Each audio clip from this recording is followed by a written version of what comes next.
Around the World in 80 Days, by Jules Verne. Translated by George Makepeace Towell.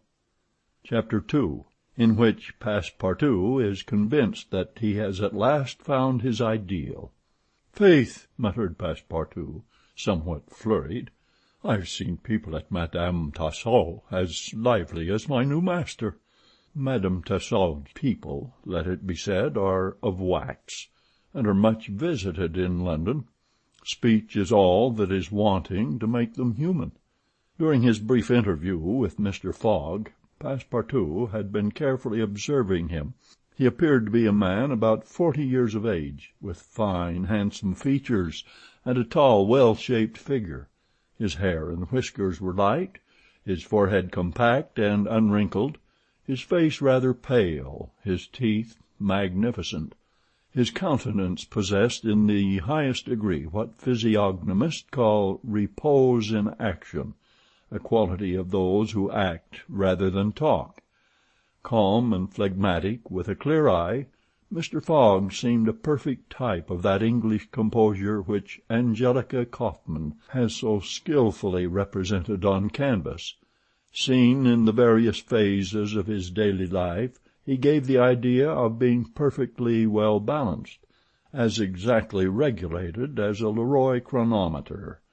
Phileas Fogg was, indeed, exactitude personified, and this was betrayed even in the expression of his very hands and feet, for in men, as well as in animals, the limbs themselves are expressive of the passions. He was so exact that he was never in a hurry, was always ready, and was economical alike of his steps and his motions. He never took one step too many, and always went to his destination by the shortest cut. He made no superfluous gestures, and was never seen to be moved or agitated.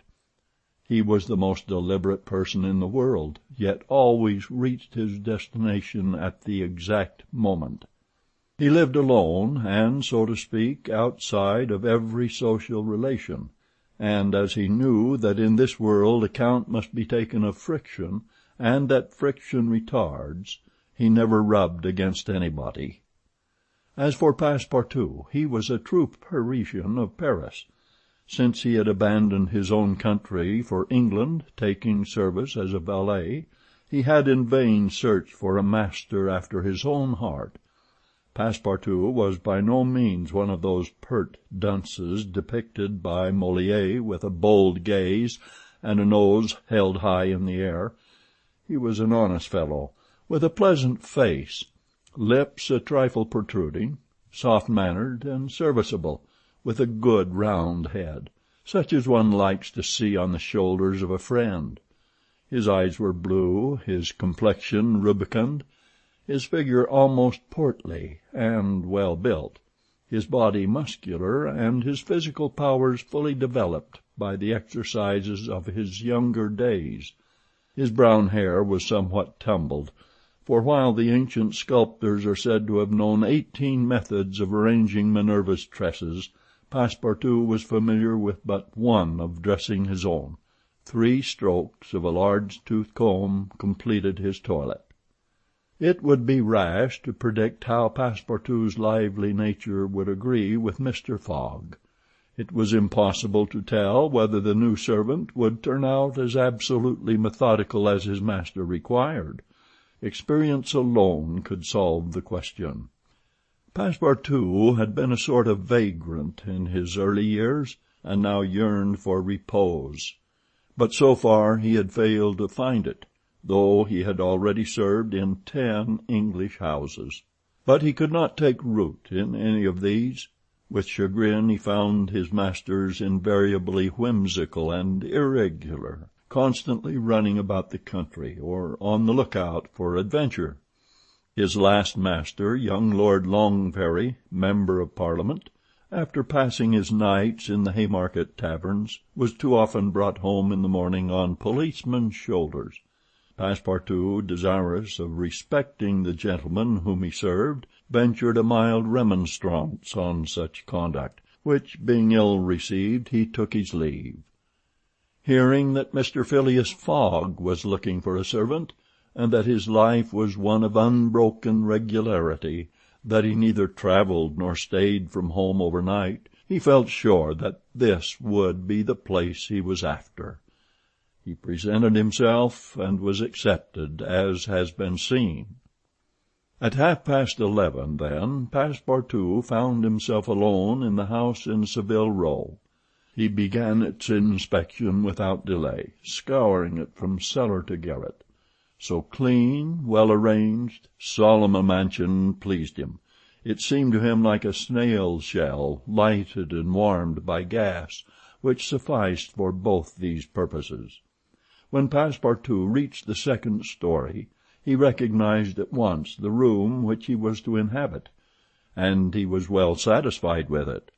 Electric bells and speaking tubes afforded communication with the lower stories, while on the mantel stood an electric clock, precisely like that in Mr. Fogg's bedchamber, both beating the same second at the same instant.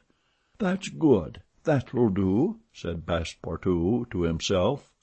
He suddenly observed, hung over the clock, a card which, upon inspection, proved to be a program of the daily routine of the house. It comprised all that was required of the servant, from 8 in the morning, exactly at which hour Phileas Fogg rose, till 11:30, when he left the house for the Reform Club. All the details of service, the tea and toast at 23 minutes past 8, the shaving water at 37 minutes past 9, and the toilet at 20 minutes before 10. Everything was regulated and foreseen that was to be done from 11:30 a.m. till midnight, the hour at which the methodical gentleman retired. Mr. Fogg's wardrobe was amply supplied, and in the best taste. Each pair of trousers, coat, and vest bore a number, indicating the time of year and season at which they were in turn to be laid out for wearing, and the same system was applied to the master's shoes. In short, the house in Saville Row, which must have been a very temple of disorder and unrest under the illustrious but dissipated Sheridan, was coziness, comfort, and method idealized. There was no study, nor were there books, which would have been quite useless to Mr. Fogg, for at the Reform 2 libraries, one of general literature and the other of law and politics, were at his service. A moderate-sized safe stood in his bedroom, constructed so as to defy fire as well as burglars, but Passepartout found neither arms nor hunting weapons anywhere. Everything betrayed the most tranquil and peaceable habits. Having scrutinized the house from top to bottom, he rubbed his hands. A broad smile overspread his features, and he said joyfully, "This is just what I wanted. Ah, we shall get on together, Mr. Fogg and I. What a domestic and regular gentleman! A real machine. Well, I don't mind serving a machine." End of chapter 2.